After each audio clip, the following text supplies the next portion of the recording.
Seguro que alguna vez ha pasado esa sensación. Uf, súper incómoda. Es ese momento en el que vemos algo clarísimo. Vamos, una verdad como un templo. Pero miras a tu alrededor y resulta que todo el mundo opina justo lo contrario. Y de repente esa certeza se transforma en una duda que te paraliza. Y claro, ahí es cuando salta la pregunta del millón. A ver, ¿quién se está equivocando aquí? ¿Somos nosotros o son todos los demás? Este dilema, precisamente este, es el que el psicólogo Solomon Asch quiso poner bajo la lupa. Así que vamos a meternos de lleno en el ingenioso experimento que diseñó para capturar justo ese instante de conflicto. Y ojo, porque no necesitó ni electrodos ni situaciones extremas, nada de eso. Solo usó unas simples líneas en una tarjeta para demostrar que la presión más intensa a veces aparece donde menos te lo esperas. La premisa a primera vista parece de lo más inofensiva. Imaginemos la escena. Una persona entra en una sala pensando que va a participar en una prueba de visión normal y corriente, junto a otros voluntarios. Lo que no se pueden imaginar es que todos los demás están compinchados con el investigador. Son actores.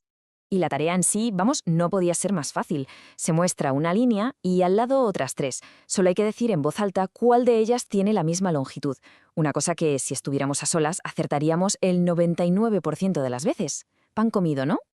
Bueno, pues al principio todo va sobre ruedas. En las primeras rondas todo normal. Uno tras otro, todos los participantes, los actores, van diciendo la respuesta correcta, la que es obvia. Se crea un ambiente de confianza, de normalidad, y claro, el participante real se relaja. Pero entonces llega la tarjeta clave. La respuesta sigue siendo evidente, pero de repente la primera persona del grupo va y dice una respuesta que es claramente incorrecta. El participante real seguramente pensaría, bueno, un despiste, a cualquiera le pasa. Pero es que entonces el segundo cómplice, con una seguridad pasmosa, repite exactamente el mismo error. Ahí la cosa ya empieza a cambiar. La duda empieza a instalarse. A ver si quien está viendo las cosas mal soy yo. Y luego el tercero, y el cuarto, y el quinto, todos, uno detrás de otro repitiendo el mismo error garrafal. La presión en ese momento se vuelve casi física. La realidad que esa persona está viendo empieza a tambalearse frente a un consenso que no tiene ni pies ni cabeza. Y ahora le toca el turno. Todas las miradas se clavan en la única persona que no es un actor. Es el momento de la verdad. ¿Qué hacer? ¿Confiar en lo que están viendo los propios ojos o ceder y decir lo mismo que el resto del grupo? Bueno, pues la respuesta a esa pregunta sacó a la luz una verdad bastante incómoda sobre la naturaleza humana. Los resultados del experimento de Asch fueron, y a día de hoy siguen siendo, súper reveladores. Atención al dato, 75%. Sí. 3 de cada 4 participantes se plegaron a la presión del grupo y dieron la respuesta incorrecta al menos una vez. Renunciaron a la evidencia de sus propios ojos solo para no llevar la contraria a la mayoría. Como dijo el propio Asch, esta es la clave de todo el asunto. A veces las ganas de encajar, de no ser el raro del grupo, son tan fuertes que pueden llegar a pesar más que la propia realidad. Pero a ver, ¿por qué cedemos? Asch identificó dos motivos principales. Por un lado, la conformidad normativa. Esto es cuando, en el fondo, sabemos que el grupo se equivoca, pero decimos lo mismo para evitar el conflicto.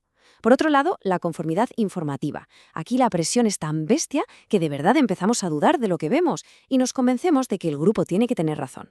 Pero lo más interesante es que Asch no se quedó ahí, siguió investigando para ver qué factores hacían que esta presión fuera aún más fuerte y, lo que es más importante, qué podía romper ese hechizo. Y descubrió cosas muy curiosas. Por ejemplo, que el efecto llega a su punto máximo con 3 o 4 personas en el grupo. También que en culturas más colectivistas la gente tiende a conformarse más.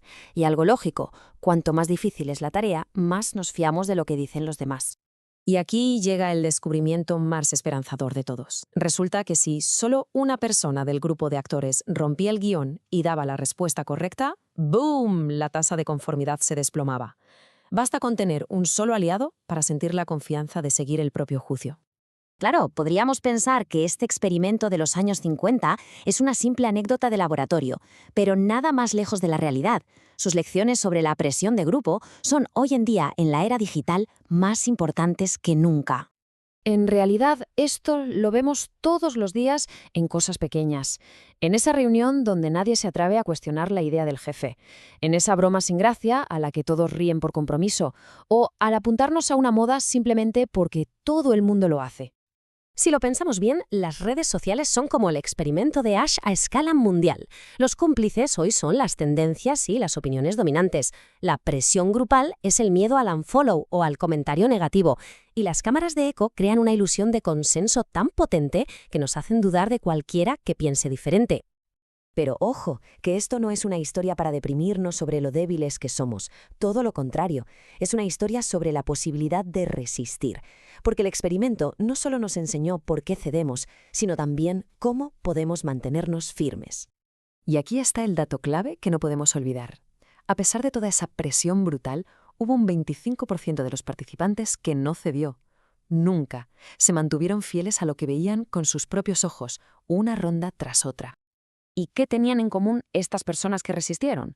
Bueno, pues Ash observó que solían tener más confianza en su propio criterio, no necesitaban tanto la aprobación de los demás y a menudo venían de entornos donde disentir no se castigaba, sino que incluso se valoraba. Y todo esto nos lleva a una reflexión final.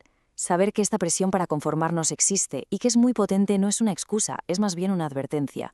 Nos obliga a plantearnos en qué conversaciones de hoy en día hace falta una perspectiva diferente. En qué debate, grande o pequeño, se echa en falta a alguien que se atreva a decir que la línea es de otro tamaño,